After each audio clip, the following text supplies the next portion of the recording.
नमस्कार। हमने अब तक जो चर्चाएं की है वो पहले तो ये किया कि ये जो व्यवस्था सिद्धांत है इसका डेवलपमेंट कैसे हुआ। तो डेवलपमेंट की चर्चा चल रही थी तो डेविड ह्यूस्टन बोला ये आया है फंक्शनलिज्म से, प्रकार्यवाद से, जो कहां था सोशियोलॉजी में। तो स्पिरो बोला वहां से नहीं आया, ये कहां से आया है, लेवियाथन से आया है। तब मार्टिन कैप्लन बोला नहीं, ये तो कहां से आया है, अरस्तु से आया है। फिर हमने इसको तरतीब से किया कि यहां से नहीं है, दरअसल इसकी शुरुआत किससे हुई थी। इसकी शुरुआत हुई थी जीव विज्ञान में। सबसे पहले वहां आया था, उसको लाया था बर्टान लैनफी। फिर वहां से सोशल स्टडी में आया और सबसे पहले एंथ्रोपोलॉजी में आया। और वहां इसको कौन लाए, मेलिनोस्की और रेडक्लिफ ब्राउन लाए। वहां से ये सोशियोलॉजी में आया एंथ्रोपोलॉजी से, और उसमें कौन लाए, पार्सन्स लाए। फिर आया पॉलिटिकल साइंस में, वहां लाया इसको डेविड ह्यूस्टन। फिर आया कंपैरेटिव में, किसने प्रयोग किया, आमंड ने, कोलमैन ने, पावेल ने। और फिर आया ये इंटरनेशनल पॉलिटिक्स में, वहां किसके पास आया, ये आया मार्टिन कैप्लन। तो पॉलिटिकल साइंस ये दो भागों में बंट गया, एक कंपैरेटिव में भी चला गया और एक इंटरनेशनल में। ये नहीं है कि पहले पॉलिटिकल साइंस में आया फिर कंपैरेटिव में आया और कंपैरेटिव से किस में आया, इंटरनेशनल में, ऐसा नहीं है। डेविड ह्यूस्टन से दो धाराएं फट गई, एक तो आमंड वाली फट गई और दूसरी मार्टिन कैप्लन वाली फट गई इंटरनेशनल पॉलिटिक्स में। यहां तक हमने किया था, ऐसा डेवलपमेंट हुआ। फिर हमने कहा कि है कौन कौन से, तो मैंने कहा कि ये ना तीन प्रकार के, एक है व्यवस्था सिद्धांत, एक है संरचनात्मक प्रकार्यात्मक सिद्धांत, और तीसरा है एक्सचेंज मॉडल मिटचेल वाला। लेकिन एक ये है चिकलोटे है कोई, वो कहते नहीं ये तो तीन है। एक तो व्यवस्था सिद्धांत है मार्टिन कैप्लन वाला, एक संरचनात्मक प्रकार्यात्मक सिद्धांत है आमंड वाला, और एक लोक नीति है ना, पब्लिक पॉलिसी किस वाली, लोसवेल वाली। ये तीन है कही, तो ये इसको और शामिल कर लेता है। फिर हमने व्यवस्था को समझने की कोशिश की। तो पहले हमने डेविड ह्यूस्टन को ले आए, और डेविड ह्यूस्टन की जो व्यवस्था सिद्धांत था उसके लिए पहले तो पुस्तकें की हमने। कितनी पुस्तकें की, तीन। कौन कौन सी, ठीक है, पॉलिटिकल सिस्टम की, और फ्रेमवर्क किया, और पॉलिटिकल एनालिसिस किया, सिस्टम एनालिसिस किया। फिर हमने देखा कि ये अपने मॉडल के इसके अंदर तीन नाम है। कौन कौन से, एक है इनपुट आउटपुट मॉडल, एक है फ्लो मॉडल, एक है ब्लैक बॉक्स मॉडल। फिर हमने अर्थ समझने की कोशिश, इसका अर्थ है क्या। तो हमने देखा कि इसका जो मूल अर्थ है वो शक्ति से संबंधित है। राजनीति व्यवस्था का जो मूल अर्थ है, ये ना अध्ययन बहुत व्यापक होता है, ये अनुभवी का अध्ययन होता है, अंत अनुशासनात्मक होता है इसका अध्ययन। लेकिन अंत में हमने एक निष्कर्ष अच्छा सा निकाला कि इसमें शक्ति का प्रयोग किया जाता है। राजनीति व्यवस्था मुझे शक्ति का अध्ययन है। तो किसने कहा कि इच्छाओं पर नियंत्रण लगाती है, कैटलिन ने। किसने कहा कि कठोर वंचनाएं पाई जाती है राजनीति व्यवस्था में, किसने कहा कि शक्ति सत्ता और शासन से संबंधित होती है, दहल ने। किसने कहा कि इसमें मूल्यों का आधिकारिक बंटवारा किया जाता है, अथॉरिटिव एलोकेशन ऑफ वैल्यूज किया जाता है। किसने कहा कि ये वही है मैक्स वेबर वाली, आमंड ने कहा। कठोर वंचनाएं मतलब आपको कठोरता, उनके पास आपको वंचित करने की ताकत होती है किसी भी चीज से। अब कैसे, आप कहते हैं कैसे कठोर रूप से वंचित कर दिया जाता है, आपका अभी क्या होगा, आवंटन होगा आपको। राजनीति व्यवस्था आपको पद आवंटित करेगी अभी, काय के इसके खुले लेक्चर के। अब पद आवंटित करेगी तो उसके लिए एग्जाम लेगी, एग्जाम लेगी, उसके बाद एक दिन रिजल्ट आएगा, और आप में से जिनका सही एग्जाम नहीं होगा उनको क्या कर दिया जाएगा, पदों से वंचित कर दिया जाएगा। ठीक, इसके पास वंचित करने की ताकत होती है आरपीएससी के पास। इसीलिए आपने देखा होगा कि आरपी, चलो अब तो आपके मन में विद्वेष और विद्रोह के भाव इसलिए है क्योंकि आरपीएससी में बहुत बड़ी क्या हो गई थी, गड़बड़ हुई थी। वरना आरपीएससी जो भी करती है अपन आंख मूंद के क्या कर लेते हैं, स्वीकार कर लेते हैं। ये गाना है ना, ये गलत चल गया थोड़ा सा, ये सांसोर में बहुत ही बज रहा है कि मेरा सैया बया थानेदार चलावे जिप्सी, है ना, ये गड़बड़ हो गई। तो अगर ये काम सही ढंग से होता तो आपके मन में विद्रोह का कोई भाव होता क्या, नहीं होता। आप आराम से इसको क्या कर लेते, स्वीकार कर लेते। नहीं भी स्वीकार करोगे, अब कहते मैं तो नहीं करूंगा, मैं तो आग लगा दूंगा आरपीएससी के, है ना, तब आपके साथ क्या होगा बताओ, लगा के देखो। आपसे राजनीतिक व्यवस्था कठोरता पूर्वक आपसे सलटेगी, डंडे लेके आएगी वो, बस यही है कठोर वंचनाएं। अब हम परिभाषित करने की कोशिश करेंगे कि राजनीतिक व्यवस्था की परिभाषा क्या है, ये करेंगे अब अपन। सबसे पहले वो परिभाषा जो जीव विज्ञान के तहत लुडविक बर्टानलेंथ ने की थी। ये सारे नाम चूंकि बार के ना, इसलिए एकदम से याद नहीं होते। बर्टानलेंथ ने ये कहा कि ये कुछ नहीं है, ये अंतः क्रियाओं का क्या है, एक अंतः क्रियाओं का सेट है। अभी थोड़ी देर में आएगी अंतः क्रियाओं का सेट क्या होता है। ऐसी ही सेम परिभाषा फिर कौन देता है, डेविड ईस्टन देता है। उससे पूछा गया अभी तू बता कि व्यवस्था क्या है,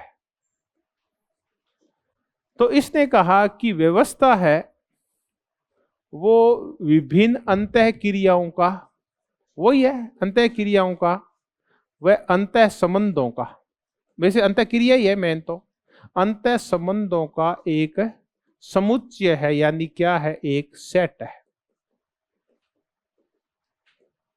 इसे सारी परिभाषाएं लिख ले, एकदम समझ में आ जाएगी।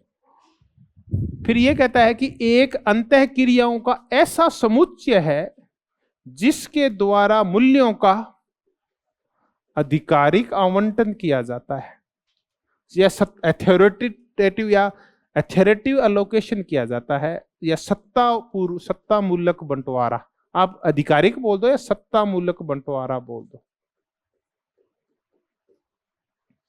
मूल्यों का सत्ता मूलक बंटवारा किया जाता है।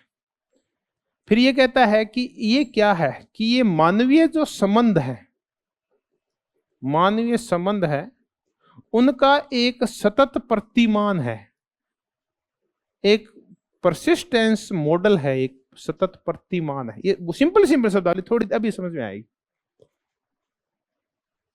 अब व्यवस्था है क्या, तो देखिए एक व्यवस्था में बहुत सारी संरचनाएं होती है, बहुत सारे मूल्य होते हैं, बहुत सारे विचार होते हैं, बहुत सारी अवधारणाएं होती है,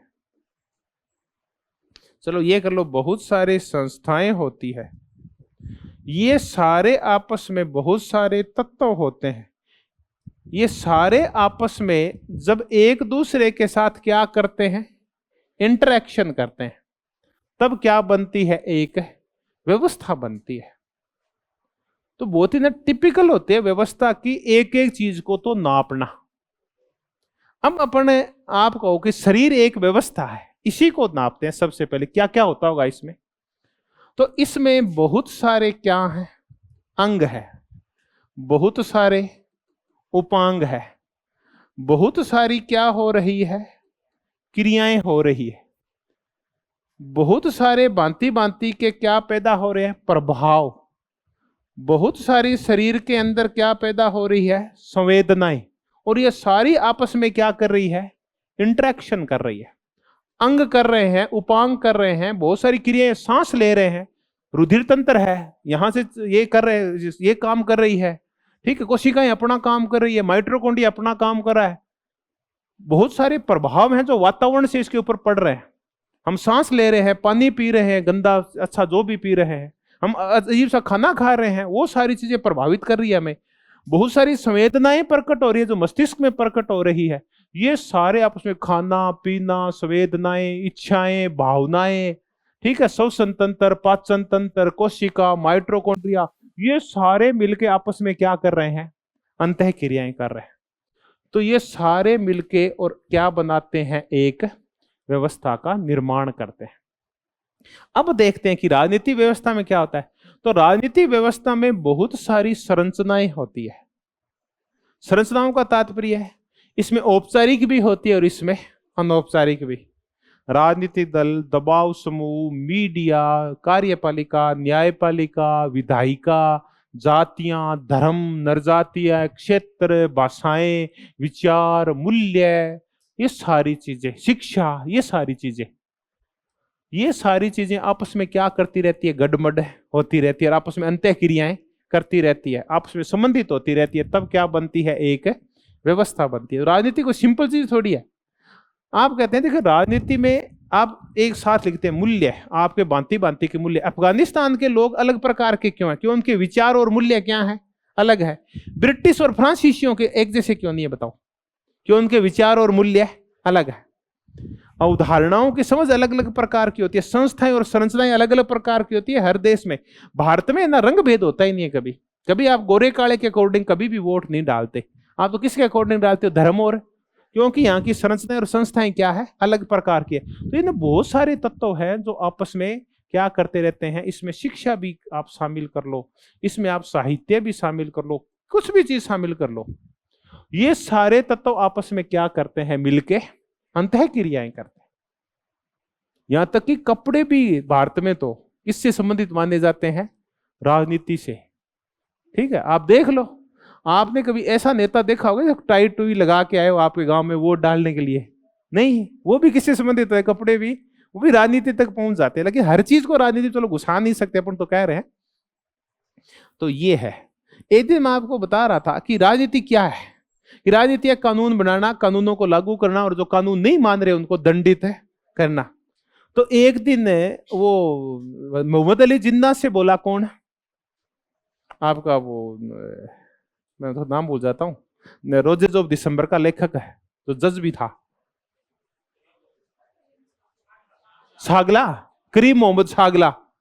वो बोला भाई जी थोड़ा सा बचा लिया, अगर बाहर पता चल जाता ना सुअर का मीट खा रहे थे तो राजनीति क्या हो जानी थी, साफ हो जानी थी आपकी। अब राजनीति को तो हम कह रहे हैं कानून बनाना होता है, वहां राजनीति किसके साथ जुड़ गई है, पोर्क के साथ जुड़ गई है, सुअर के मीट के साथ जुड़ गई है, यानी आपकी छवि के साथ जुड़ गई है।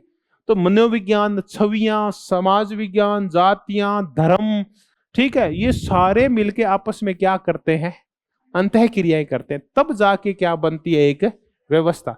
तो राजनीति को अच्छी तरह से समझना है ना, तो लोकसभा, राज्यसभा, इससे समझ नहीं आएगी। आपको पता करना पड़ेगा कि मीडिया के हालात क्या हैं, सोशल मीडिया कैसा काम करता है आपके यहाँ, ठीक है, जातियां कैसा काम करती है, क्षेत्र का योगदान क्या है, भाषा का योगदान क्या है। अब मैंने कहा कल आपको मैं तमिलनाडु करवा रहा था कल, तो तमिलनाडु की जो पूरी राजनीति है उसमें किसका प्रभाव है, भाषा का। वो कहते तमिलनाडु की राजनीति में वहां एक विधायिका है, एक न्यायपालिका है, एक वहां क्या है, कार्यपालिका है। तो भाषा क्या कर रही है फिर, वहां भाषा, आप कह रहे हैं कि मुख्यमंत्री बना, उसने चुनाव में खड़ा हुआ और उसने अपने लोगों को टिकट बांटी, लोगों ने उनको वोट दिए, जो ज्यादा वोट लेगा वो जीतेगा, तो लोग जीत गए और सरकार बना ली। वो नहीं थी, तो फिर भाषा क्या कर रही थी। तमिलनाडु में 1967 में भाषा क्या कर रही थी, भाषा लोगों को चुनाव जिता रही थी। तो भाषा जिताती है चुनाव, धर्म और जातियां भी तो जिताती है। हम सोचते हैं चुनाव वो जीता है जो सबसे ज्यादा वोट लेता है, लेकिन वोट आते कैसे हैं ये भी तो महत्वपूर्ण है। तो आपको पर्दे के पीछे जो सारे काम हो रहे हैं वो भी समझने पड़ेंगे, तब क्या बनती है एक तो व्यवस्था। अंतः क्रियाओं का क्या है, बहुत सारी अंतः क्रियाओं का आपस में क्या है, समुच्चय है। मीडिया, धर्म, जातियां, कार्यपालिका, न्यायपालिका, लोकसभा, न्यायपालिका, ये सारे आपस में क्या करती रहती है, क्लैश करती रहती है, एक दूसरे के साथ संबंध स्थापित करती रहती है। मीडिया चुनाव को प्रभावित करता है, राजनेता मीडिया को प्रभावित करते हैं, ये सब चलता ही रहता है आपस में। फिर ये क्या करती है, अंतः क्रियाओं का ऐसा समुच्चय है व्यवस्था जो मूल्यों का कैसा बंटवारा करती है, इसके पास ताकत होती है संसाधन बांटने की। आप बोल नहीं सकते इसके बांटने के बाद, अगर आप बोलते हो, विद्रोह करते हो, तो आपको डंडे पड़ते हैं, पुलिस और मिलिट्री आ जाती है। ये मानवीय संबंधों का एक कैसा प्रतिमान है, सतत प्रतिमान है। देखिए इसमें विभिन्न मानवों के आपस में भांति भांति के संबंध होंगे। अब आप क्या सोचते हो, आपका एमएलए है और आपके सिर्फ राजनीतिक संबंध है क्या? आप उसको ये कहते हो भैया मैं वोट दियो तो ना, ये नहीं कहोगे। पहले आप करोगे कि मेरे को फलाने आदमी ने भेजा है, वो आपका लगता है रिश्तेदार, तो आपने एक नाते और रिश्तेदारी निकाली। ये तो सोशियोलॉजी में आती है, नाते रिश्तेदारी। तो फिर आपने कहा कि अपने एक जाति के हैं, फिर आपने क्या निकाली, उसकी जाति। वहां नहीं पहुंच पाए तो फिर आप बोलोगे अपने एक धर्म के हैं। तो इसका तात्पर्य है आपके मानवीय संबंध है, लेकिन इन मानवीय संबंधों में टूटन नहीं आनी चाहिए, क्योंकि टूटन आनी तो विद्रोह हो जाता है, व्यवस्था भंग हो जाती है, ब्रेकडाउन हो जाती है। सतत रूप से ये व्यवस्था बनी रहनी चाहिए। तो मानवीय संबंध है, ये बिगड़ने नहीं चाहिए। ये कौन ध्यान रखती है, व्यवस्था। आप विद्रोह करके और संबंधों में बिगाड़ नहीं करेंगे, जो व्यवस्था जैसी चल रही है उसको आप चलने देंगे, गड़बड़ करने की कोशिश नहीं करेंगे। तो कुल मिला के सारा जो पूरा जोर है डेविड ईस्टन का, वो काय के ऊपर है? परसिस्टेंस के ऊपर है, या काय के ऊपर है? सततता के ऊपर। अब थोड़ी देर में समझेंगे सततता है क्या। अभी हमने सिर्फ परिभाषित किया है कि अंतः क्रियाओं का क्या है? एक समुच्चय। तो अब बताओ मूल इकाई क्या है? अंतः क्रिया। ये है मेन आधार है, वो है अंतः क्रिया। किस किस के मध्य हो सकती है? विभिन्न संस्थाओं पे, मूल्यों, विचारों, अवधारणाओं, शिक्षा, साहित्य, मीडिया, सबके बीच में हो सकती है। अंतः क्रियाओं का एक सेट है, इसको अपन क्या बोलते हैं? व्यवस्था। अब अपन बैठे हैं, ये क्या है? ये शिक्षण संस्थान है, ये एक व्यवस्था है। तो आप कह रहे हो नहीं, क्या कोचिंग क्या होती है? ये कोचिंग कुछ नहीं होती। एक तो बेंच होते हैं और एक बच्चे होते हैं और एक शिक्षक होता है, ये नहीं होता। हमारे आपस में भांति भांति के क्लिष्ट संबंध होते हैं। हम जातियों के आधार पे, गुरु शिष्य संबंध के आधार के ऊपर, धर्म के आधार के ऊपर, राजनीतिक विचारों के आधार पे, राजनीतिक मूल्यों के आधार पे, विरोध के आधार पे, समर्थन के आधार के ऊपर, राजनीतिक झुकावों के आधार के ऊपर, ठीक है, आपसी धर्म जातियों के आधार, बहुत प्रकार से हम जुड़े होते हैं। तो हम क्या सोचते हैं हमारे संबंध सिर्फ औपचारिक ही हैं क्या, कि मैं आया और यहां से चला गया? नहीं, यहाँ बहुत सारे कर्ण से संबंध पाए जाते हैं, अनौपचारिक। यहाँ आपके आपस में एक पूरी संस्थान तब निर्मित हो जब आपस के भी तो संबंध पाए जाते हैं। आप कह रहे हैं कि इस क्लास में ना बहुत ही अच्छी पढ़ाई हो रही है, या इस क्लास में बहुत ही बुरी पढ़ाई हो रही है, तो इस पे भी तो निर्भर करता है, पढ़ाने वाले पे अकेले निर्भर नहीं करता। क्लास में क्या हुआ, जातीय आधार पे झगड़े हो गए, तो शिक्षक कितना अच्छा पढ़ाए ना, लड़के क्या करें, लड़कियां जातीय आधार पे झगड़ रहे हैं, आपस में धार्मिक आधार के ऊपर झगड़ रहे हैं। तो ये व्यवस्था है, ये सारी चीजों से मिलके बनती है। सिर्फ आप, मैं और ये कैमरा और ये व्यवस्था नहीं बनाते, बल्कि हमारे आपस में 20 प्रकार के संबंध है, भांति भांति के। ये सारे मिलके क्या बनाते हैं? एक पूरी व्यवस्था का निर्माण करते हैं। तो अब अगर आप कोचिंग को समझना चाहते हैं तो कैसे समझेंगे? तो कोचिंग सिर्फ कैमरा नहीं है, ये बिल्डिंग है नहीं है, या मैं और आप नहीं है। हमारे जो आपस के भांति भांति के संबंध है, ये मिलके क्या बनाते हैं? एक व्यवस्था का निर्माण करते हैं।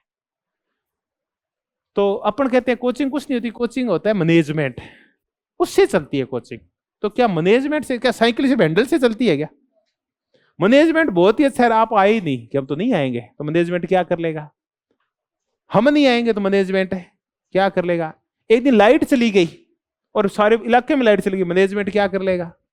ऐसा है। तो मैनेजमेंट अकेला नहीं होता, सिर्फ सिर ही नहीं होता, यहाँ मस्तिष्क ही नहीं होता, या शरीर में हर्ट ही नहीं होता, बल्कि हर एक इकाई क्या होती है? अपने आप में महत्वपूर्ण होती है। अब मुद्दा यह है कि गड़बड़ तब होती है जब इनमें क्या बंद हो जाती है? अंतःक्रिया। तब गड़बड़ हो जाती है, अंतःक्रिया नहीं करती तब गड़बड़ हो जाती है। चलिए, अभी तक हमने ये सीखा है कि व्यवस्था अंतःक्रियाओं का क्या है? एक समुच्चय है। इसके द्वारा ये मूल्यों का क्या करती है? आधिकारिक आवंटन। अब हम ये कह रहे हैं कि ये व्यवस्था वो है। अब बताओ राजनीतिक व्यवस्था की परिभाषा क्या है? क्योंकि हमें तो व्यवस्था से मतलब नहीं है, किससे मतलब है?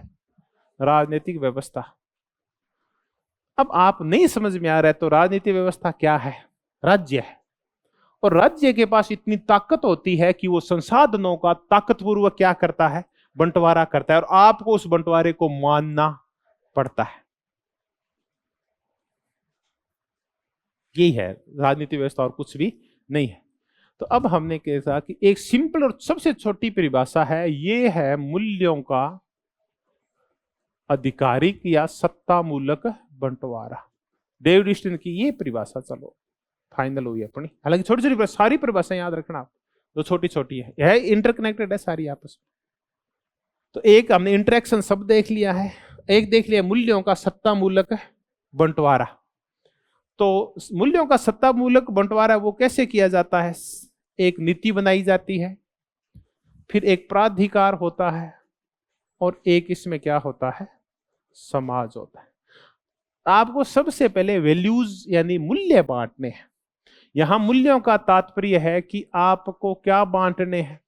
संसाधन बांटे। मूल्यों का तात्पर्य संसाधन है। राजनीतिक व्यवस्था के पास ताकत होती है कि वो संसाधनों का बंटवारा करे। अब कौन कौन से संसाधन होते हैं? इसके पास पद होते हैं, आपको पद बांटेगी। इसके पास पैसा होता है, जब आप लग जाओगे तो आपको क्या बांटेगी? पैसा बांटेगी। ये घर बांटती है, ये जमीन बांटती है, ये पानी बांटती है, बिजली बांटती है, ठीक है, इज्जत बांटती है, गरिमा बांटती है, अधिकार बांटती है, स्वतंत्रता बांटती है। ये कितनी चीजें मैंने थोड़ी सी देर में गिना दी। ये सारी चीजें बांटने का अधिकार है किसके पास? राज्य के पास है। राज्य आपको अधिकार बांटता है, आरटी बांटता है, आरटी बांटता है ना, सारी कितने अधिकार दिए हैं आपको। राज्य आपको स्वतंत्रताएं बांटता है भांति भांति की। राज्य आपको बस में बैठते हैं, रेलवे में बैठते हैं तो क्या बांटता है? टिकट बांटता है। राज्य आपको सरकारी स्कूल में जाते हैं तो शिक्षा बांटता है। राज्य आप जब पढ़ लिख के आप योग्य हो जाते हैं तो आपको नौकरियां बांटता है। राज्य आपको है ना भांति भांति के ये पुरस्कार देता है, गले में बांटता है, आपको इज्जत और गरिमा बांटता है, पुरस्कार बांटता है। ये है क्या चीज? संसाधन। इनका वो क्या करता है? अभी बंटवारा करता है तो जिन लोगों को नहीं मिलता वो आंदोलन क्यों नहीं करते? बाकी लोग चुपचाप स्वीकार क्यों कर लेते हैं? या एक आदमी को बनाया गया, 2 आदमी थे, एक आदमी एमए बीएड था वो ग्रेड 3 में लगा, और दूसरा आदमी जो एमए बीएड था वो स्कूल लेक्चरर लगा। तो बताओ उसने ग्रेड 3 में लगा था, उसने विद्रोह क्यों नहीं किया? क्योंकि ये विद्रोह करने नहीं देती, इसके हाथ में क्या होता है? डंडा होता है। तो ये कैसा बंटवारा करती है?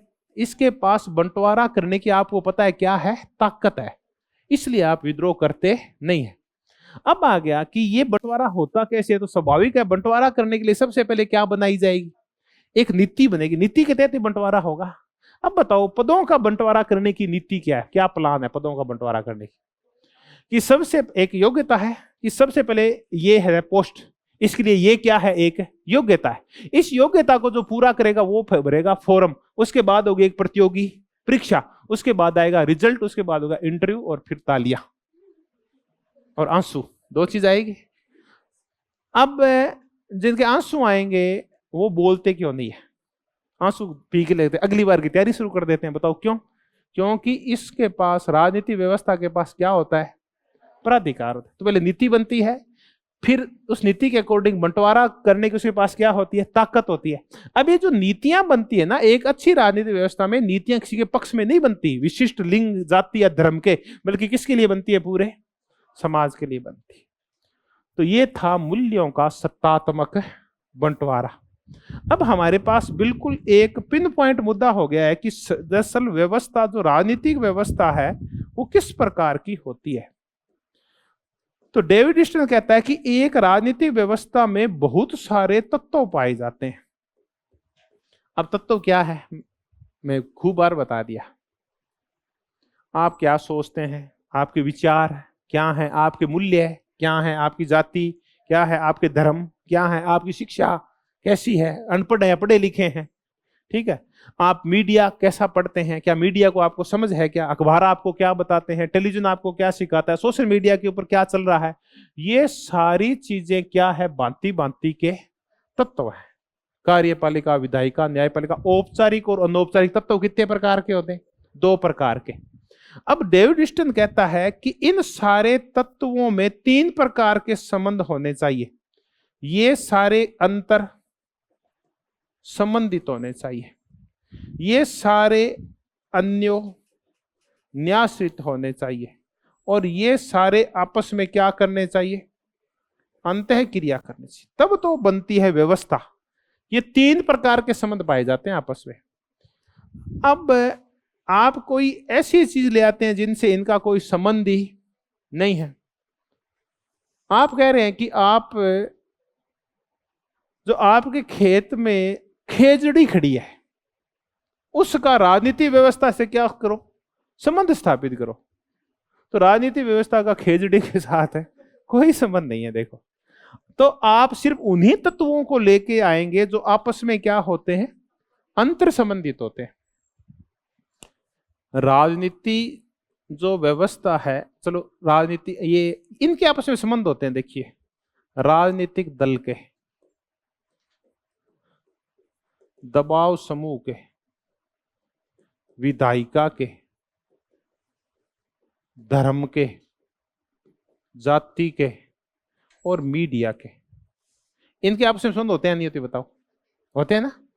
मीडिया क्या करता है? चुनाव को प्रभावित करता है, नेताओं के पक्ष में माहौल बनाता है, किसी नेता को ऊपर उठाता है, किसी नेता को नीचे गिरा देता है, किसी को मंत्री बना देता है, किसी का पद लिया हुआ भी हटा देता है। ये मीडिया करता है। धर्म और जाति चुनाव हराते हैं, जिताते हैं, सरकार बनाते हैं और सरकार गिराते हैं, मुख्यमंत्री बनाते हैं और मुख्यमंत्रियों को हटाते हैं। कौन? धर्म और जाति। दबाव समूह भी ऐसा ही काम करते हैं, और ऐसा ही काम कौन करते हैं? राजनीतिक दल। ये सब किसको प्रभावित करते हैं? आपकी विधायिका को। अब क्या विधायिका इनको प्रभावित नहीं करती क्या? विधायिका कानून बना के एक धर्म विशिष्ट को फायदा देती है, विधायिका कानून बना के एक जाति विशेष को फायदा देती है, और विधायिका कानून बना के किसको प्रभावित करती है? मीडिया को। कि आज के बाद अगर सोशल मीडिया पे कोई भी सरकार के प्रधानमंत्री के खिलाफ कमेंट आ गया तो आपको गिरफ्तार कर लिया जाएगा। तो वो किसको प्रभावित कर रही है? मीडिया को। तो ये सारे तत्व आपस में क्या होने चाहिए? ये अंतर संबंधित होने चाहिए, एक दूसरे पे क्या होने चाहिए?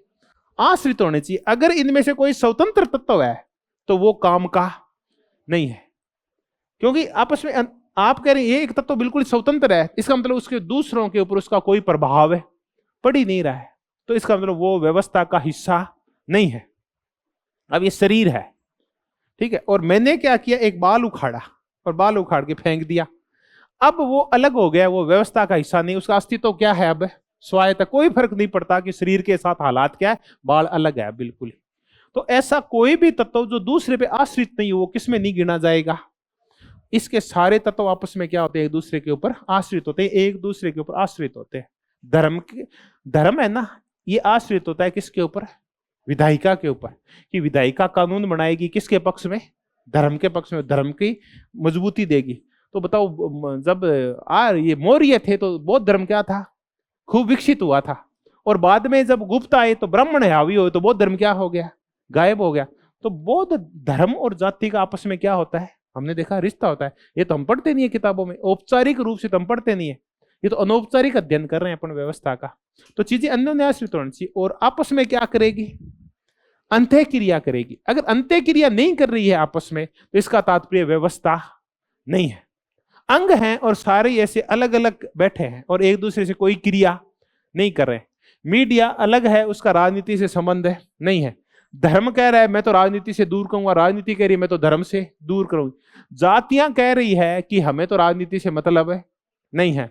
पेरियार कह रहा है कि मैं तो जस्टिस पार्टी को भंग करके और द्रविड़ कसगम बनाऊंगा। तो इसका मतलब वो राजनीति से क्या जा रहा है? दूर जा रहा है। नहीं, वो फिर उसमें शामिल नहीं होगा। तो शामिल वो होंगे जब ये आपस में क्या करेंगे? अंतः क्रिया करेंगे। तो तीन चीजें महत्वपूर्ण होता है। विभिन्न तत्व जिनमें अंतर संबंध हो, जो अन्योन्याश्रित हो, और जो अंतः क्रिया करते हो। अगर क्रिया भी नहीं करते, आपस में क्रिया भी नहीं कर रहे तो काम नहीं चलेगा। तो सबसे महत्वपूर्ण कौन सा है? सबसे महत्वपूर्ण है अंतः क्रिया है, इंटरेक्शन। हालांकि ये तीनों ही संबंधित है। तो विभिन्न तत्व, विभिन्न अंग आपस में अंतर संबंधित होते हैं, अन्योन्याश्रित होते हैं, और क्या करते हैं?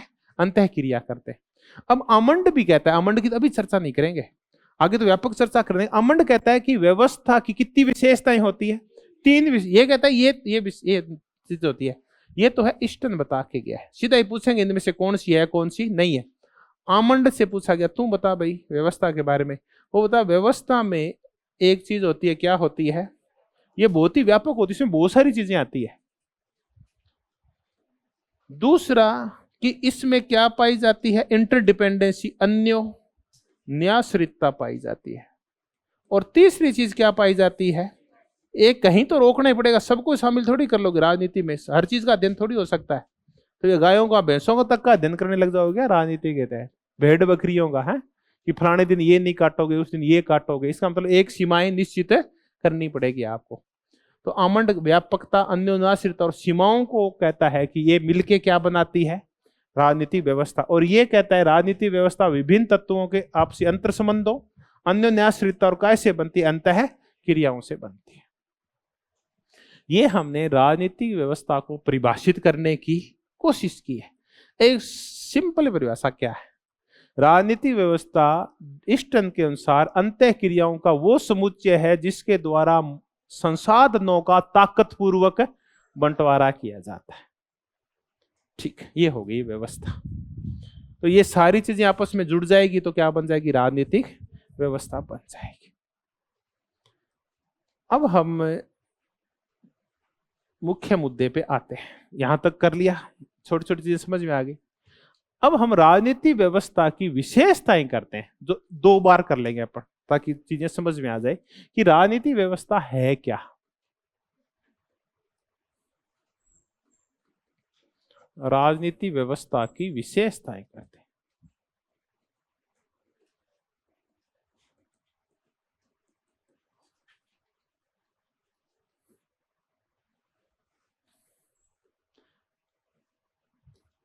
राजनीति व्यवस्था अंतः क्रियाओं का क्या है? एक अंतः क्रियाओं का समुच्चय है, ए सेट ऑफ इंटरेक्शन है, जिसमें अंतः क्रिया अपने आप में व्यवस्था की क्या है? मूल इकाई। एक क्वेश्चन तैयार, इसकी मूल इकाई कौन सी है? अंतः क्रिया। अंतः क्रिया नहीं है तो कोई मतलब नहीं है, इतना ही है, ये इसकी मूल इकाई है। राजनीतिक व्यवस्था है वो बहुत ही मिलती जुलती है कौन सी व्यवस्था से? प्राकृतिक व्यवस्था से। प्राकृतिक व्यवस्था में बहुत सारे तत्व होते हैं जो आपस में एक दूसरे से क्या होते हैं? इंटरकनेक्टेड होते हैं। हवा, पानी और भूमि, हम, पक्षी, पेड़ पौधे, पशु, मानव, सारे आपस में क्या होते हैं? जुड़े हुए होते हैं। सारे आपस में अंतर संबंधित होते हैं, एक दूसरे के साथ क्या करते हैं? अंतःक्रिया करते हैं। हम पशुओं के साथ अंतःक्रिया करते हैं और पशु हमारे साथ अंतःक्रिया करते हैं। हम पशुओं का पालन पोषण करते हैं, बदले में पशु हमें क्या देते हैं? दूध देते हैं। हम पशुओं को केमिकल मिला हुआ चारा खिलाते हैं, बदले में पशु हमें जहरीला दूध देते हैं। हम आपस में क्या कर रहे हैं? अंतःक्रियाएं कर रहे हैं। हम धरती को कहते हैं कि धरती हमें बहुत सारा अनाज चाहिए। धरती कहते हैं मेरी एक कैपेसिटी है, पंगे मत करो। तो हम क्या कहते हैं? नहीं नहीं, हम तो पंगे करेंगे तेरे से। तो हम क्या करते हैं? सो डीएपी, यूरिया और पेस्टिसाइड देते हैं।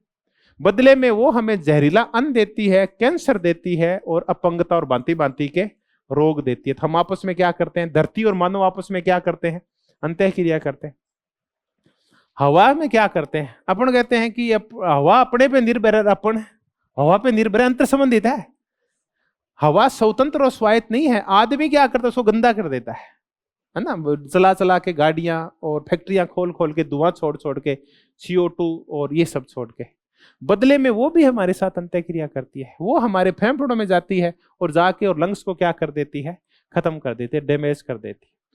हम पानी को कहते हैं, पानी कहते हैं मैं स्वायत्त हूं, स्वतंत्र हूं, मैं अंतर संबंधित नहीं हूं। वो कहते नहीं, तू तंत्र संबंधित, हम तेरे को गंदा करेंगे, है ना। तो वो कहता तू भी मेरे पे आश्रित है, ध्यान रखना, ठीक है, मैं अंतःक्रिया करूंगा तेरे साथ। तो हम उसको जैसे ही गंदा करते हैं, वो हमारे पेट में जाता है और भांति भांति क्या पैदा करता है? डायरिया और पता नहीं क्या क्या रोग पैदा कर देता है, कैंसर और ये सारा।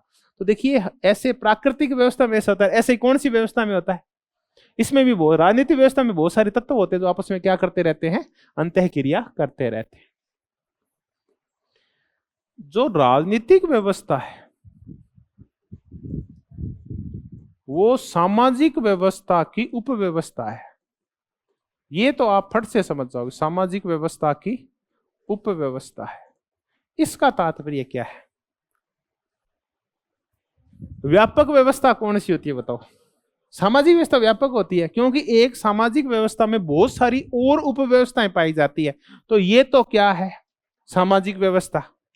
इसका एक पार्ट है वो है राजनीतिक व्यवस्था, इसका एक पार्ट है वो है आर्थिक व्यवस्था, इसका एक पार्ट है वो धार्मिक व्यवस्था, इसका एक पार्ट है वो है शैक्षणिक व्यवस्था, एक है साहित्यिक व्यवस्था, एक है कला की व्यवस्था। कितनी कर लो ना। तो देखिए, ये है सामाजिक व्यवस्था। इसकी बहुत सारी क्या है? ये उपव्यवस्थाएं।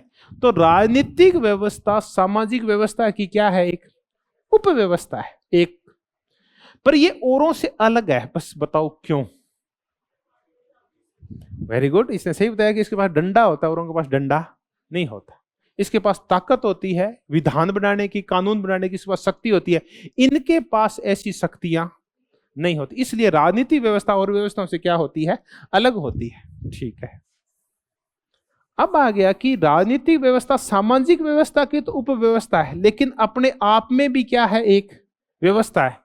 और इसकी खुद की भी क्या होती है? उपव्यवस्थाएं होती है। पृथ्वी स्वयं सूर्य का क्या लगाती है? चक्कर लगाती है। और एक चंद्रमा किसका चक्कर लगाता है? वो पृथ्वी का चक्कर लगाता है। इसका यही तात्पर्य है कि सामाजिक व्यवस्था है ये, इसकी बहुत सारी क्या है? उपव्यवस्थाएं। इसकी एक उपव्यवस्था कौन सी है? राजनीतिक है। अब राजनीति की खुद की बहुत सारी क्या है? उपव्यवस्थाएं हैं। तो राजनीति अपने आप में भी क्या है? एक व्यवस्था है, क्योंकि इसकी बहुत सारी क्या है? उपव्यवस्थाएं। अब हम देखें कि राजनीति जब खुद अपने आप में व्यवस्था बन जाती है तो उसकी उपव्यवस्थाएं कौन कौन सी है। यहां से क्वेश्चन तैयार होगा। एनजीओ, धर्म, जाति, एमएनसीज, मीडिया, तकनीक, चलो जितने इतने ही कर लेते हैं एक बार। दबाव समूह,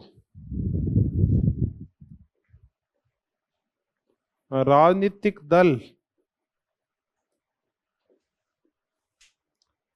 अब ये सारे क्या है? राजनीति को प्रभावित करने वाली क्या है? एक उपव्यवस्था है। आप कहते हो ये एमएनसी ये तो व्यापार करती है। व्यापार नहीं करती। ये एमएनसी क्या करती है? जब नेता चुनाव लड़ते हैं तो उनको क्या देती है? फंडिंग करती है। ये एमएनसी क्या करती है? अमेरिका की लॉबी के बाहर अपने आदमियों को घुमाती रहती है। वो लॉबिंग करते रहते हैं, और जैसे ही कोई अमेरिका का एमपी बाहर आता है उस लॉबी में, वो उसको सूटकेस पकड़ा देते हैं, उसके कान में फूंक मार देते हैं। तो घर पहुंचेगा तो क्या मिल जाएगा तेरे को? सूटकेस। तो ऐसे करना, हमारे खिलाफ कोई कानून बनने मत देना, या हमारे समर्थन में कोई कानून बना देना।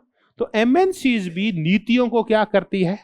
प्रभावित करती है। पूंजीपति करते हैं ना प्रभावित। तो आप कहते हैं कि ये अडानी और अंबानी है, ये दो बिजनेसमैन है। क्यों बिजनेसमैन? क्यों? राजनीति को प्रभावित नहीं करते। तो बिजनेस भी किससे जुड़ा हुआ है? ये राजनीति की क्या है? एक उपव्यवस्था है। तो ये सारे मिलके और राजनीति की क्या बनाते हैं? एक उपव्यवस्था बनाते हैं। अब अपन चर्चा ये करते हैं कि ये इन उपव्यवस्थाओं को कहता क्या है? डेफिनेशन यहां से महत्वपूर्ण क्वेश्चन उठता है। इनको बोलता है वो पैरा पॉलिटिकल सिस्टम। इतना याद रखना कि राजनीति की जो विभिन्न उपव्यवस्थाएं हैं उनको वो क्या बोलता है? पैरा पॉलिटिकल सिस्टम बोलता है।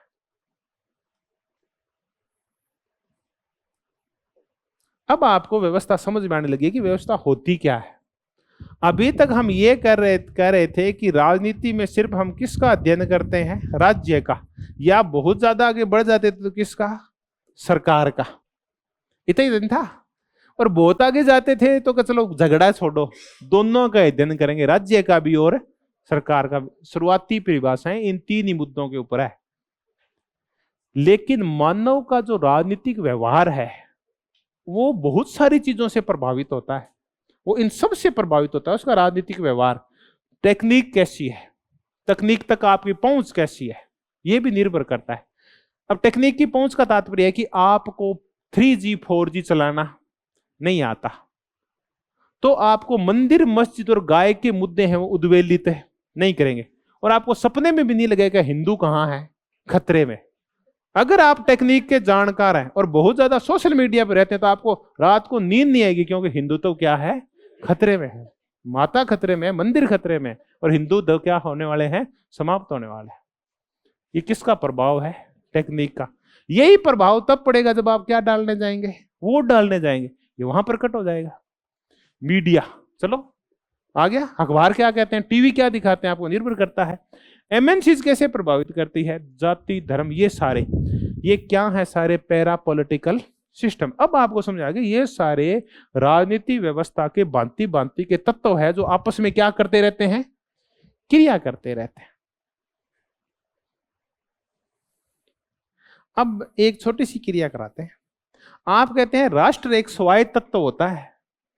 राष्ट्र का बाजार से कोई संबंध नहीं होता। राष्ट्र अलग होता है और बाजार अलग होता है। तो एक दिन एक व्यक्ति ये कहता है कि मेरे बारे में जो कुछ वो हिडनबर्ग ने कहा है वो मुझे नहीं कहा है, वो भारत माता को कहा है। वो किसकी बेइज्जती हुई है? भारत माता की। हमने देखा हाथों हाथ बाजार और राष्ट्र आपस में मिल गए। तो ये क्या है? तब बनती है एक व्यवस्था। इससे पहले जब हम परंपरागत राजनीति करते थे तब ऐसे अध्ययन नहीं करते थे। अब करने लगे हैं अनौपचारिक संस्थाओं का अध्ययन। ये है अनौपचारिक संस्थाएं, ये सारी राजनीति को प्रभावित करती है। और हम कहते हैं राजनीति को चलाते हैं वो हमारे प्रधानमंत्री चलाते हैं, या हमारे राष्ट्रपति चलाते हैं, या हमारे मंत्री चलाते हैं, या पर विधायिका और न्यायपालिका चलाते हैं। ये नहीं चलाते, ये सारे मिलके चलाते हैं। अपन ये कहते हैं कि जो कोर्ट होती है ना, ये निष्पक्ष निर्णय करती है। कोर्ट पे बहुत सारे दबाव होते हैं। आप किसी भी एक केस की खूब सारी मीडिया ट्रायल करा दीजिए, ये करते हैं ना ये आज तक वाले, ये जी न्यूज वाले, ये है गुंडा, है ना, ऐसे करके क्या होगी इसकी जमानत, जानते हैं इस मुद्दे पे फलाना सिंह जी की राय, फलाना सिंह जी राय देते हैं उसको नहीं होनी चाहिए, ये कर दिया इसने, ये कर दिया है, कोर्ट ने कुछ किया ही नहीं और वो पहले ही अपनी तरफ से निर्णय देने लगते हैं। तो वो पूरे देश में एक माहौल बना देते हैं। कोर्ट जब भी बैठती है तो वो देखती है कि अखबारों में इस मुद्दे पे क्या आ रहा है। अगर आपने जनता की इच्छाओं के खिलाफ जाकर किसी की जमानत दे दी तो आपको पता है कि माहौल खराब है, हो जाएगा। तो जज भी दबते हैं किससे? मीडिया से। तो देखिए ये राजनीति और ये सारी चीजें क्या करती है, आपस में अंतः क्रियाएं करते हैं। यही बस में आपको ये होती है व्यवस्था, ये हम पढ़ना चाह रहे। अब हमने यहां तक कि अंतः क्रियाओं का समुच्चय है, प्राकृतिक व्यवस्था के तुल्य है, सामाजिक व्यवस्था की एक उपव्यवस्था है, लेकिन खुद के भी क्या पाए जाते हैं, इसके पैरा पॉलिटिकल सिस्टम पाए जाते हैं। इससे आगे बढ़ते हैं। ऐसे क्वेश्चन आएंगे, बताओ राजनीति व्यवस्था की क्या विशेषता है और क्या विशेषता नहीं है। चौथा कि राजनीतिक व्यवस्था होती है ना, वो गत्यात्मक होती है, ठहरी हुई नहीं होती। इसमें निरंतर बदलाव होते रहते हैं। कोई जब देश आजाद हुआ था तो धर्मनिरपेक्षता मुख्य मुद्दा थी, और आज मुख्य मुद्दा क्या हो गया है? धर्म हो गया है। तो इसका मतलब कोई चीज रुकी हुई नहीं है, हमेशा ही धर्मनिरपेक्षता भी नहीं रहती और हमेशा धर्म भी नहीं रहते। शुरुआत में जातियों का कोई प्रभाव नहीं था, अब जातियों का प्रभाव 90 से 2010 तक बहुत ज्यादा था, अब जातियों का प्रभाव क्या हो गया? कम हो गया। तो ये क्या होता है? रुकी हुई नहीं होती, बल्कि क्या होती है? डायनामिक होती है, स्टेटस क्वो नहीं होती, गत्यात्मक होती है, डायनामिक होती है, बदलती रहती है। और करते हैं, राजनीति व्यवस्था खुली होती है, ओपन होती है, क्लोज्ड नहीं होती, बंद नहीं होती। ये बहुत ही मजेदार परिभाषा है। देखिए हम जो अध्ययन कर रहे हैं ना, वास्तव में वो डेविड ईस्टन का कर रहे हैं। डेविड ईस्टन कहां का रहने वाला है? वो रहने वाला है अमेरिका का। वो दरअसल किस चश्मे से देख रहा है? उदारवादी चश्मे से देख रहा है, जिस देश का वो। जबकि चीन की और ये भूटान की, या जो परंपरागत अफगानिस्तान की, सऊदी अरेबिया की, यहाँ की व्यवस्थाएं तो कैसी होती है? बिल्कुल कोई प्रभावित नहीं करता इनको, ये अपने आप ही चलती रहती है। अमेरिका के, इसके चीन के राष्ट्रपति कौन प्रभावित करता है? कोई प्रभावित नहीं करता, मर्जी उसको कहां डाल देता है, ये जेल में डाल देता है। तो कुल मिला के, हालांकि उदार व्यवस्थाओं की चर्चा कर रहे, लेकिन खुद कह रहा है कि सब पे ही लागू होती है मेरी चीजें, तो मान लेते हैं। तो व्यवस्थाएं खुली होती है, बंद। अब खुली का तात्पर्य ये है, खुली अर्थव्यवस्था वो होती है जो पर्यावरण से प्रभावित होती भी है और पर्यावरण को प्रभावित करती भी है। अब ये पर्यावरण है ना, ये आपके दिमाग में संकट खड़ा करेगा, ये ध्यान रखना। ये होता है एनवायरमेंट, आपके इंग्लिश हो गई है ना। पर्यावरण का तात्पर्य है भी किसी भी देश का आर्थिक पर्यावरण कैसा है, गरीबी है, अमीरी है, पूंजीवाद है, क्या है। उस देश का धार्मिक पर्यावरण कैसा है, उस देश का जातीय पर्यावरण कैसा है, उस देश का शैक्षणिक पर्यावरण कैसा है, उस देश का भाषाई पर्यावरण कैसा है। अब बताओ, आपको श्रीलंका का अध्ययन करना है, श्रीलंका की राजनीति का। आप तब तक अध्ययन नहीं कर पाएंगे जब तक कि आपके वहां सामाजिक और भाषाई और क्षेत्रीय पर्यावरण को नहीं जानते। तब आपको पता होना चाहिए कि ये जो सबसे सिंपल नक्शे वाला देश है, इसके ऊपर कौन सा प्राय है? जाफना। तो एक तो क्षेत्र हो गया, ये जाफना हो गया, बाकी का श्रीलंका हो गया। अब यहां तो है तमिल जो भारत से गए हैं, और यहां नीचे कौन रहते हैं? ये सारे ये सिंहली रहते हैं, जो सिंहली भाषा बोलते हैं। अब आपको क्षेत्र का भी पता होना चाहिए और इनका भी पता होना चाहिए कि यहां तो जंगल है और यहां अच्छी भूमि है, इससे भी फर्क पड़ता है। इससे राजनीति प्रभावित होती है, क्षेत्र से भी और भाषा से भी। तब आपको उसका क्षेत्रीय पर्यावरण भी पता होना चाहिए, उसका भाषाई पर्यावरण भी पता होना चाहिए, आर्थिक पर्यावरण भी प्रभावित करता है। ये सारी चीजें मिलकर राजनीति को प्रभावित करती है। तो क्या करती है? राजनीति खुली होती है। अगर बंद होती तो, चलो अब आप बताओ, आपके हेल्थ को, आपके शरीर को पर्यावरण प्रभावित करता है नहीं करता? करता है। कैसी सांस ले रहे हैं, कैसा पानी पी रहे हैं, किस मिट्टी का उगा हुआ अनाज खा रहे हैं, कौन सी गाय भैंसों का दूध पी रहे हैं आप, ठीक है, हिमालय में रह रहे हैं या आप जैसलमेर में रह रहे हैं या आप पंजाब के कैंसर वाले इलाके में रह रहे हैं, इससे फर्क पड़ता है। इससे तो इसका तात्पर्य है व्यवस्थाएं खुली होती है तो किससे प्रभावित होती है? पर्यावरण। बंद कौन सी होती है? जो पर्यावरण से प्रभावित नहीं होती, जो न तो धर्म से प्रभावित होती, न जातियों से, न आर्थिक व्यवस्था से, न शैक्षणिक व्यवस्था, न साहित्य से। ताना से ही व्यवस्थाएं, कैसी व्यवस्थाएं होती है? बंद।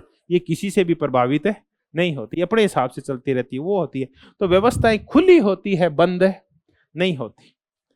अब और देखते हैं, इतना तो हो गया, अब कुछ और महत्वपूर्ण मुद्दों की ओर चर्चा कर लेते हैं। व्यवस्थाएं अंतःक्रिया से बनती है, व्यवस्थाएं प्राकृतिक की तरह होती है, सामाजिक व्यवस्था की उपव्यवस्था है, इसमें खुद में पैरापॉलिटिकल सिस्टम मिलते हैं। ये रुकी हुई नहीं होती बल्कि क्या होती है? बदलाव होता रहता है। ये बंद नहीं होती बल्कि ये खुली होती है, पर्यावरण से अंतःक्रिया करती रहती है। अब हम ये करेंगे कि प्रत्येक व्यवस्था है, इसमें दबाव भी होता है और इसमें सातत्य भी या सततता भी होती है। सातत्य, हर एक व्यवस्था में पर्यावरण की तरफ से इनपुट डाला जाता है, दबाव डाला जाता है व्यवस्था के ऊपर। राजनीति व्यवस्था पे दबाव आता है इनपुट के रूप में। इनपुट पर्यावरण है ना, व्यवस्था पे दबाव डालता है। आपके शरीर पे कौन दबाव डालता है? रोग के रूप में, वायरस के रूप में, गंदी हवा के रूप में, स्वच्छ हवा के रूप में पर्यावरण दबाव डालता है, इनपुट डालता है आपके अंदर। तो समाज के द्वारा राजनीति व्यवस्था पे क्या डाला जाता है? दबाव डाला जाता है, आंदोलन किए जाते हैं, मांगे खड़ी की जाती है, सरकार का विरोध किया जाता है। तो सरकार पे क्या आता है? दबाव आता है, राजनीति व्यवस्था पे दबाव आता है। तो दबाव आता है तो राजनीति व्यवस्था प्रेशर में आ जाती है। जितने ज्यादा आंदोलन होंगे, जितनी ज्यादा मांगे खड़ी की जाएगी, जितनी ज्यादा अग्रेसिव होगी जनता, दबाव उतना ही ज्यादा होगा। तो ये होता है दबाव। आप बताओ, व्यवस्था पे दबाव होते या नहीं होते? होते हैं।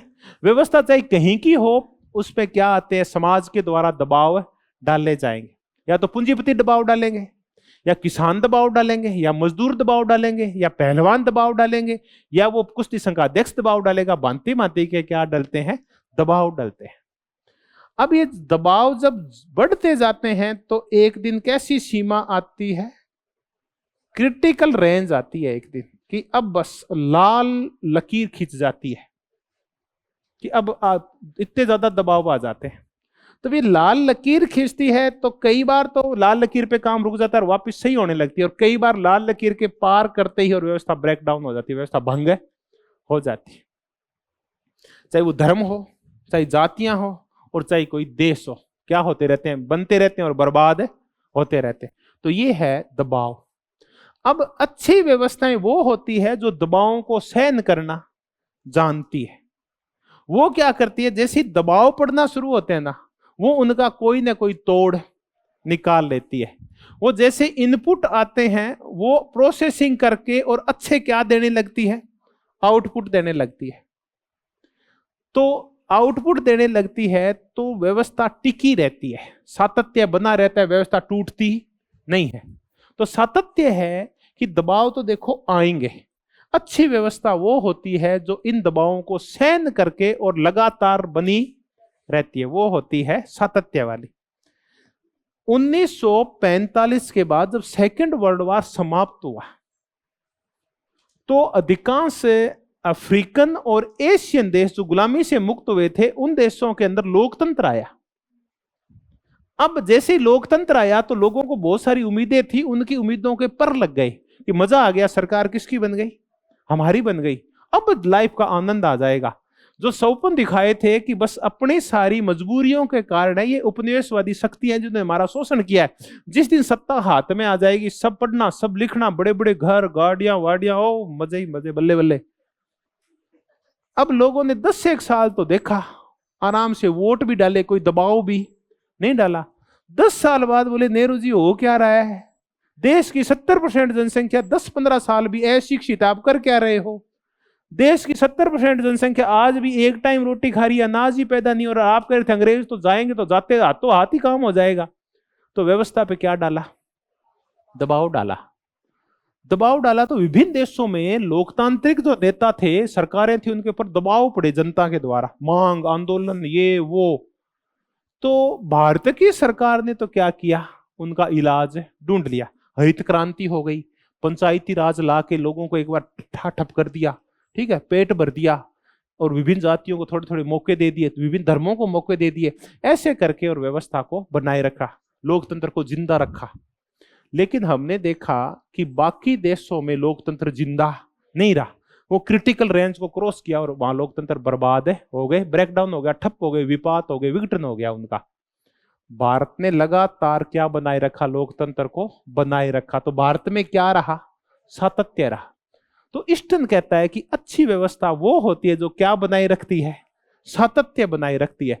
तो ये पूरा जोर जो दे रहा है, इसकी जो केंद्रीय अवधारणा है, जो ये जिसको रखता है सेंटर में, वो कै पे बार बार जोर देता है। अच्छी व्यवस्था वो होती है जो दबावों का सामना करती रहती है और सातत्य है और कभी टूटती नहीं है। तो सातत्य को इंग्लिश में क्या बोलते हैं? परसिस्टेंस। किसी भी क्षमता की, किसी भी मतलब सरकार की वो ताकत जो उसको भंग नहीं होने देती, किसी भी देश की वो ताकत जो उसको भंग नहीं होने देती, किसी भी व्यवस्था की वो क्षमता जो उसको टूटने से और दृढ़ बचाती और दृढ़ता पूर्वक टिकाए रखती है, उसको अपन क्या बोलते हैं? परसिस्टेंस बोलते हैं। अब ये जिक्र क्या है, ये ईस्टर्न क्यों जोर दे रहा है परसिस्टेंस के ऊपर? ये कहता है अच्छी राजव्यवस्था वो होती है जिसमें क्या होता है? परसिस्टेंस होता है। और साम्यवादी कहते हैं कि हम अच्छी व्यवस्था को बनाने के लिए पहले व्यवस्था को क्या करेंगे? पहले भंग करेंगे, उसको तहस नहस करेंगे, आमूल चूल परिवर्तन करेंगे। तो वो तो एक नई व्यवस्था बनाने के लिए पुरानी व्यवस्था को क्या करना चाहते हैं? भंग करना चाहते हैं। तो ये बदले में क्या कह रहा है? क्या करेंगे? उसका परसिस्टेंस करेंगे। तो ये पूरा जोर किस पे देता है? परसिस्टेंस। ये है इसका। अब आ गया कि आप परसिस्टेंस करने के लिए कोई भी व्यवस्था करती क्या है? संतुलन बनाए रखने के लिए, व्यवस्था बनाए रखने के लिए, साम्य व्यवस्था बनाए रखने के लिए ये केवी व्यवस्था क्या करती है? तो व्यवस्था दो काम करती है। एक तो अनुकूलन करती है, अडेप्टेशन करती है, और दूसरा मेंटेनेंस करती है। अनुकूलन अडेप्टेशन क्या होता है? पहले ये कर देते हैं। अडेप्टेशन होता है अनुकूलन। आपने एक शब्द सुना होगा, वातानुकूलन। क्या होता है वातानुकूलन में? ज्यादा गर्मी बढ़ती है तो वो क्या करता है? ठंड कर देता है और टेम्परेचर को वहां एक लेवल तक बना के रखता है। टेम्परेचर को भंग है, और या तो बहुत ज्यादा जमने नहीं देता है, उसमें आग नहीं लगने देता, यानी सातत्य बनाए रखता है। अब आपका अनुकूलन, जब कोई भी चीज खत्म कब होती है? जब वो बदलते माहौल के अकॉर्डिंग खुद का अडेप्टेशन नहीं कर पाती। आप कब पिछड़ जाते हैं? जब राजनीति विज्ञान के अंदर है, क्वेश्चंस की प्रकृति तो किसी और प्रकार की है और आप तैयारी किसी और प्रकार से, और आप अपने माइंड सेट को चेंज नहीं करना चाह रहे कि मैं तो वही पुरानी किताबें पढ़ूंगा, नई किताबें नहीं पढ़ूंगा, नहीं तो मैं एंड्रयू वुड पढ़ूंगा, नहीं मैं राजीव भार्गव पढ़ूंगा, मैं तो नहीं वो तो पुरानी फड़ी अजी वाली एक पुस्तक पढ़ूंगा। तो इसका तात्पर्य बदलते माहौल के अकॉर्डिंग क्या नहीं कर रहे? अपने को अनुकूलित नहीं कर रहे। माहौल बदला, ऐसे एक और उदाहरण, एटमॉस्फेयर चेंज हुआ पूरे का पूरा, तो मेमथ है और ये उड़ने वाले बड़े बड़े शेर और गैंडे जो ऑस्ट्रेलिया वाले और ये डायनासोर, इन्होंने कहा हम अपने अंदर बदलाव है नहीं करेंगे, तो क्या हुआ? समाप्त हो गए। अब ये पिदकी चिड़ी बोली कि मैं अपनी व्यवस्था में बदलाव नहीं करूंगी, तो गायब होगी। जो चिंची करके आती है ना रोटी खाने, वो गायब होगी वो, क्योंकि उसने अपने आप को बदला नहीं। कबूतरों ने बदल लिया तो क्या है? आज कितने सारे हैं, तोते गायब हो गए, कौवे गायब हो गए, गिद्ध गायब हो गए, क्योंकि वो बदलते माहौल के अकॉर्डिंग खुद को बदले। आदमी जिंदा क्यों है? क्योंकि ये बदलते माहौल के अकॉर्डिंग खुद को बदल लेता है, इसमें क्षमता पाई जाती है। तो व्यवस्थाएं अच्छी वो होती है जो बदलते माहौल के अकॉर्डिंग खुद को बदल लेती है। इंदिरा गांधी को 73 में कहा गया महंगाई हो गई है, थोड़ा सा कान खड़ी कर लो, बदल लो अपने आप को, कोशिश कर लो भाई, लोकतंत्र है, जनता संतुष्ट रह जाए। इंदिरा गांधी के संतुष्ट है, मैं बहुत ताकतवर नेता हूं, जनता प्रेम करती है मेरे से, ऐसे कैसे बदल रहे? और 75 तक आते आते हमें पता चल गया था कि माहौल खराब हो गया। और 77 में हमने देखा इंदिरा गांधी का पूरा कैबिनेट ही चुनाव हार गया, इंदिरा गांधी भी चुनाव हार गई। क्यों? क्योंकि वो बदलते हुए माहौल को समझ है। तो व्यवस्थाएं अब क्यों भंग हो गई विभिन्न देशों में लोकतंत्र? क्योंकि वो बदलते समय के अनुसार खुद को बदल नहीं पाए। अच्छी भली अब भारत में क्या लग रहा है? बड़ी उम्मीद थी कि ये जब व्यवस्था चेंज होगी तो भ्रष्टाचार क्या होगा, खत्म हो जाएगा। लेकिन उसको सरकार समझ नहीं पा रही है। तो उसका खामियाजा अभी अभी तत्काल रूप से किसको भुगतना पड़ सकता है? स्टेट गवर्नमेंट को भुगतना पड़ सकता है इसका। तो ये होता है अनुकूलन जब आप नहीं बदलते। दूसरा क्या होता है, एक कि जैसे ना आप लोगों ने मांग की, आप कोशिश करो कि उस मांग की क्या करने की कोशिश करो, आप पूर्ति करने की कोशिश करो। दूसरा मेंटेनेंस, आप कभी भी रेडिकल चेंज मत करो। आपकी गाड़ी खराब हो गई है, आप गाड़ी बदलो मत। देवदृष्टि कहता है कि गाड़ी में क्या कर लो, छोटी मोटी मेंटेनेंस कर लो। क्योंकि गाड़ी बदल देते हो तो रेडिकल चेंज है वो तो कौन करते हैं? मार्क्सवादी करते हैं। तो ये तो सातत्य बनाए रखना चाहते हैं, इसलिए पूरा जोर किसका ऊपर है? इसका तो मेंटेनेंस के ऊपर है, रेडिकल चेंज के ऊपर है नहीं है। मेंटेनेंस में छोटे मोटे परिवर्तन किए जाते हैं, हवा पानी मोबिल मोबिल बदल लो, काम चल जाएगा। तो अनुकूलन और मेंटेनेंस किसके लिए जरूरी है? ताकि क्या बनाए रखा जा सके? सातत्य। तो ये दबाव, सातत्य, अनुकूलन, मेंटेनेंस, ये सारी चीजें काय में पाई जाती है? एक राजनीतिक व्यवस्था में पाई जाती है। अब आप याद मत रखो, लेकिन किसको याद रखो? ये बना रहना चाहिए।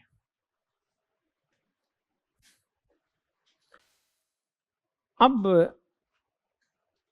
हाँ, अभी 5 मिनट का क्या दूंगा? पांच पांच लास्ट ही 5 मिनट, अंतिम 5 मिनट है।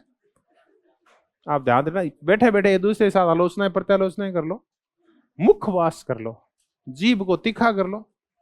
थक गई और आराम कर लिया इसने पूरा, इसको चला लो थोड़ा सा, फिर अपन चर्चा करेंगे भी, फ्रेमवर्क करेंगे, बहुत ही मजेदार। धन्यवाद, बहुत बहुत धन्यवाद।